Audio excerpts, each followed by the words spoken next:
çfarë këshille do i jepnit një të riu, po themi që është në fund të 20-tave, në fillim të 30-tave, i cili do që mbas disa vitesh, po themi mbas 10 vitesh ose mbas 15 vitesh, do të jetë i lirë ekonomikisht, pra të mos jetë i varur prap nga puna për të siguruar gjërat më bazike të jetës. Nga e ardhura që merr, sado që të marrësh, individi nuk mund ta shpenzojë të gjithën. Pra, nga ajo që merr, duhet të shpenzosh 80% dhe 20% të përpiqesh ta akumulosh dhe ta investosh. Dhe ky investim përsëri duhet bërë përsëri një smart, duhet ta bësh çik me mençuri, që gradualisht një pjesë të saj ta kesh investim të sigurt dhe pjesën tjetër edhe çik me risk lart, sepse edhe me risk duhet luajtur në mënyrë që të kesh edhe një normë të lartë fitimi. Më konkretisht, kush do ishte një investim i sigurt dhe kush do ishte një investim pak me risk më të lartë? Shiko, investimet sigurta në Shqipëri janë investimet në bono thesare qeverisë. Dihet qeveri quhen sovrane dhe by definition nuk duhet falimentojnë, megjithëse falimentojnë në fakt. Për shembull Greqia falimentoi dhe krizat e borxheve në fakt janë falimentime, por teorikisht dhe përgjithsisht janë tepër të rralla, domethënë falimentimet e borxheve qeverive. Edhe në këto raste kur falimentojnë nuk është se ato nuk ju njihen, sidomos individëve.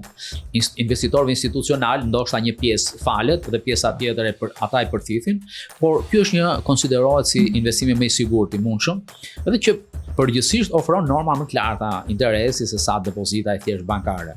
Kjo është një alternativë e sigurt.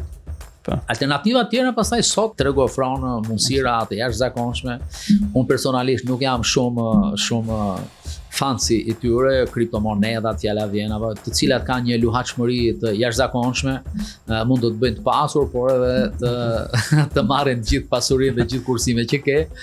Por tregu ofron sot fictitious, pra tituj fictitious, fiktive, siç janë kriptot, fjala vjen, apo disa asete, apo tregtimet që bëhen në platformat online etj, të cilat ofrojnë norma shumë të larta apo janë të rrezikshme. Por investime në përgjithësi, po ta shikojmë në historinë 100 vjeçare të tregut financiar, normën më të lartë të interesit dhe norma më e lartë e fitimit, pra, edhe pothuajse e sigurt ka qenë në corporate bonds, pra në letra me vlerë borxhe të korporatave.